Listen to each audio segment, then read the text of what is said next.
नहमदुहु व नुसल्ली व नुसल्लिमु अला रसूलिल करीम। बिस्मिल्लाहिर रहमानिर रहीम। सामईन, इंसान की ज़िंदगी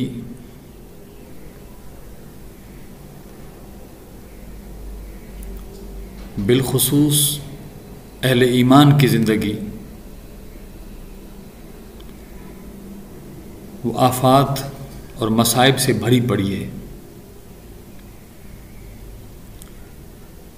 दुनिया की ज़िंदगी मोमिन के लिए तो कैद खाना करार दी गई है कि मोमिन के लिए ये दुनिया की ज़िंदगी एक कैद खाने की मिसल है कि वो एक मुसीबत से निकलता है, दूसरी मुसीबत में फंसता है। इंसान की ज़िंदगी में कई मोड़ लाजिमी तौर पर आते हैं। कभी खुशहाली, कभी बदहाली, कभी सेहत, कभी बीमारी, कभी हर उठता कदम कामयाबी से हमकिनार होता है, तो कभी हर तरफ नाकामी ही नाकामी होती है। अलगरज इंसान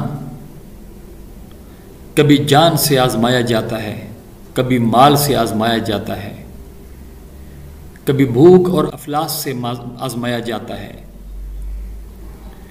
कभी औलाद से आजमाया जाता है। सारी ज़िंदगी इन्हीं आजमाइशों में गुजरती है।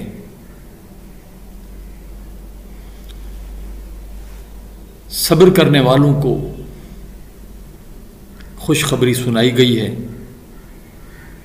और सब्र करने की यहाँ पर अहले ईमान को ताकीद और तलकीन भी की गई है। इंसान की ज़िंदगी में कभी ऐसा मोड़ भी आता है कि एक खुशहाल इंसान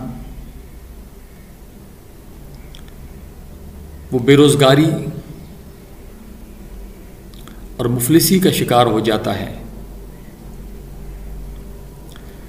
बाज़े फ़क्र व फाका तक नौबतें पहुंचती हैं और बाज़े उन मसाइल से निकलने के लिए लोग कर्ज़े लेते हैं। बाज़े कमज़ोर ईमान वाले लोग वो कोई नाजायज़ कदम उठा लेते हैं, यानी चोरी वगैरह कर लेते हैं, या चोरी का सोचते हैं, डाके का सोचते हैं, या शराफत नफ्स की वजह से वो ऐसे गुनाहों की तरफ तो नहीं जाता, लेकिन वो अपने आप को मारने का सोच लेता है। बाज़ दफ़ा इंसान के ऊपर कर्ज़े चढ़ जाते हैं। मुफलिसी से निकलने के लिए कर्ज़े लिए और वो कर्ज़े इतने चढ़ गए कि पहले ही मुफलिस थे, अब मुफलिस से मुफलिस तरीन हो गए, तो उनकी परेशानी में और ज़्यादा इजाफा होता है। ऐसे हालात में दीन इस्लाम ने सब्र के साथ साथ इन मसाइब से निकलने के लिए नुस्खे भी अता फरमाए हैं। हज़रत मुआज़ बिन जबल रज़ियल्लाहु ताला अन्हु, हज़रत मुआज़ रज़ियल्लाहु ताला अन्हु नमाज जुमा में तशरीफ़ नहीं लाए। हुज़ूर नबी करीम सल्लल्लाहु अलैहि वसल्लम ने नमाज के बाद उनसे पूछा कि तुम नमाज जुमा में नहीं थे। अर्ज़ की, हुज़ूर, यूहना बिन बारिया से, ये एक यहूदी था, उससे मैंने कर्ज़ा लिया था और कर्ज़े की वापसी की कोई सूरत नहीं थी, यानी मेरे हालात ऐसे न थे कि मैं कर्ज़ा वापस कर दूं। और वो यहूदी कर्जे के वापसी का सख्त तकाजा करता था और मैं उसे कैसे वापस करूं कि मेरे पास था नहीं। वो तकाजा करते करते बिल आखिर आज वो मेरे घर के दरवाजे पर आकर बैठ गया कि नमाज जुमा के लिए तो मैं निकलूंगा ही और वो मुझे पकड़ ले। सो हुजूर वो बैठ गया दरवाजे पर, इसलिए फिर मैं बाहर ही नहीं निकला कि अगर निकलूंगा तो वो पैसे मांगेगा और पैसे तो मेरे पास हैं नहीं।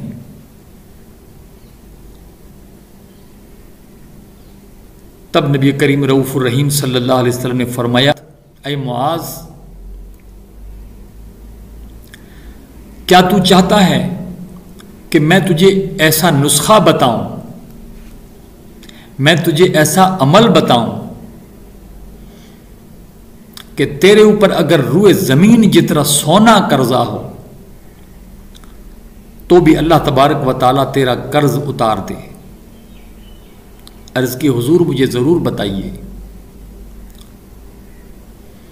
तब आप सल्लल्लाहु अलैहि वसल्लम ने फरमाया कि सूरत आल इमरान की आयत नंबर 26 और 27, कुलिल्लाहुम्मा मालिकल मुल्क तुअतिल मुल्क मन तशा व तंज़िउल मुल्क मिम्मन तशा व तुइज़्ज़ु मन तशा व तुज़िल्लु मन तशा बियदिकल खैर इन्नका अला कुल्लि शैइन क़दीर तूलिजुल लैल फिन नहार व तूलिजुन नहार फिल लैल व तुखरिजुल हय्य मिनल मय्यत व तुखरिजुल मय्यत मिनल हय्य व तरज़ुक़ु मन तशाअ बिग़ैरि हिसाब।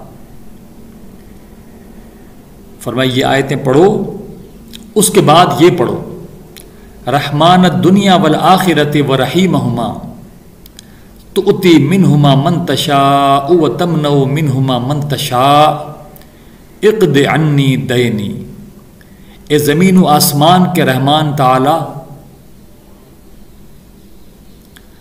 ऐ ज़मीन व आसमान के मेहरबान, तू जिसे चाहता है ज़मीन व आसमान से अता फरमाता है और जिसे चाहता है तो रोक लेता है।